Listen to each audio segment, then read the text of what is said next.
Hello बच्चों, कैसे हैं आप लोग। अभी तक आपने अपने आंसर की मैच कर ली होगी और आपने अपना नंबर पता लगा लिया होगा। साथ ही साथ आपने ये देखा होगा कि कुछ कंट्रोवर्शियल क्वेश्चंस भी हैं नीट 2020 में। तो आज मैं वही दो क्वेश्चंस को डिस्कस करने वाला हूँ। जूलॉजी के क्वेश्चंस हैं जो कि आपके हिसाब से, कुछ टीचर्स के हिसाब से कंट्रोवर्शियल हैं, लेकिन एनसीईआरटी के हिसाब से वो कंट्रोवर्शियल नहीं है।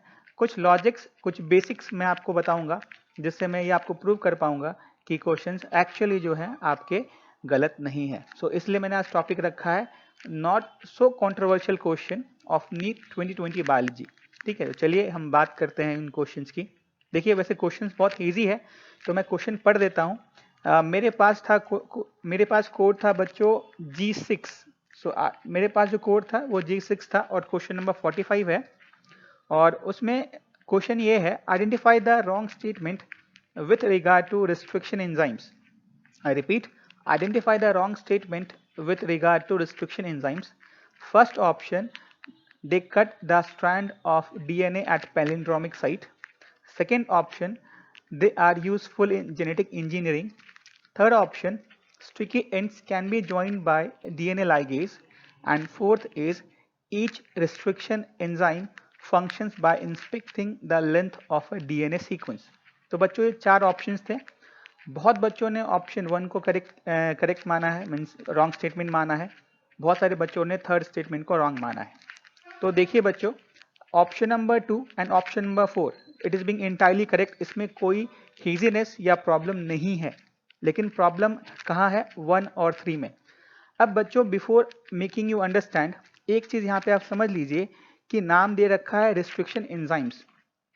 रिस्ट्रिक्शन एंजाइम्स का मतलब क्या होता है? रिस्ट्रिक्शन एंजाइम्स का मतलब होता है कि वो सिर्फ आपके रिस्ट्रिक्टेड साइट्स को ही, या फिर पैलिंड्रोमिक साइट्स को ही, या फिर वैसे साइट्स जिनको वो रिकॉग्नाइज कर सकते हैं, उनको ही कट करेंगे। Now in a broad category, जो रिस्ट्रिक्शन एंडोन्यूक्लियस है, it belongs to the class hydrolase, the class 3 enzyme. ठीक है, अगर आप किसी रिस्ट्रिक्शन एंडोन्यूक्लियस से आप रिस्ट्रिक्शन वर्ड को हटा देते हैं, तो वो न्यूक्लियस किसी भी रैंडम साइट पे डीएनए या आरएनए के क्लीव कर सकता है।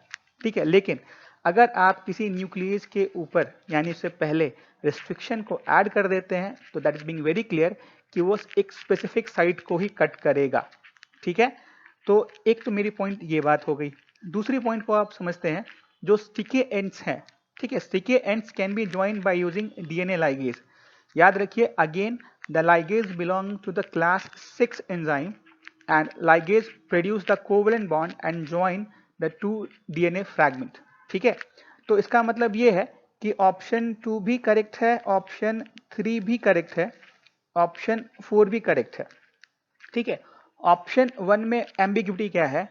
ऑप्शन 1 भी करेक्ट है, बट मैं आपको बताऊं, आपकी एनसीईआरटी की एक लाइन है, ये मैंने आपके एनसीईआरटी से ही पिक की है।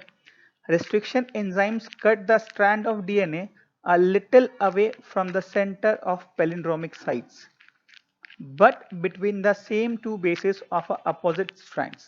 समझ में आई आपको बात?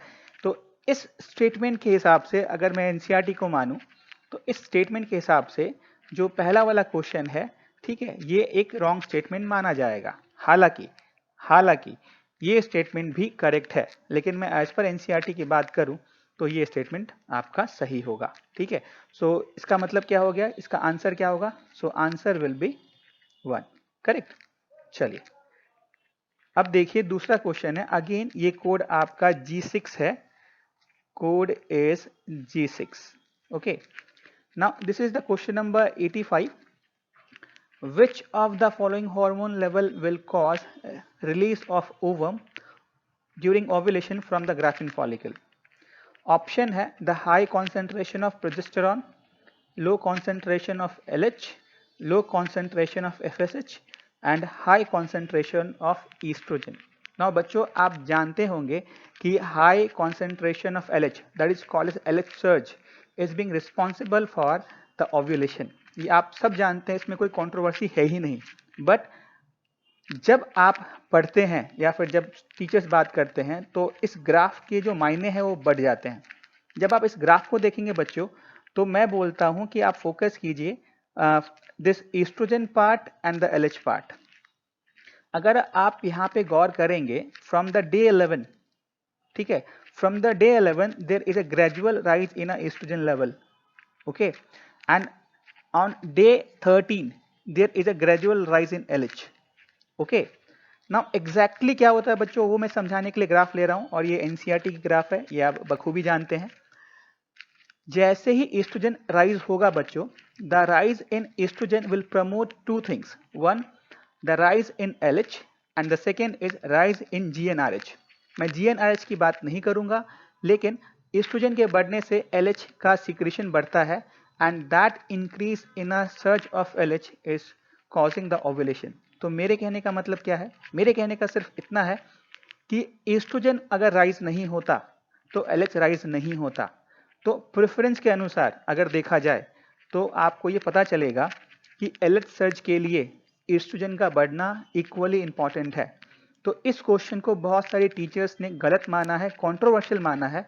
सो मेरे हिसाब से ये क्वेश्चन कंट्रोवर्शियल नहीं है और इसका आंसर होगा 4। ये क्वेश्चन सीधा ना होके ये डाइवर्टेड फॉर्म में क्वेश्चन दिया गया था, इसका मतलब ये नहीं कि आप क्वेश्चन को गलत बोलेंगे, करेक्ट।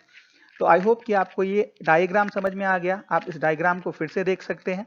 इस डायग्राम में you have a increase in a gradual increase in a estrogen level, and because of that estrogen level there is a surge in LH, and because of the surge in LH there is ovulation taking place.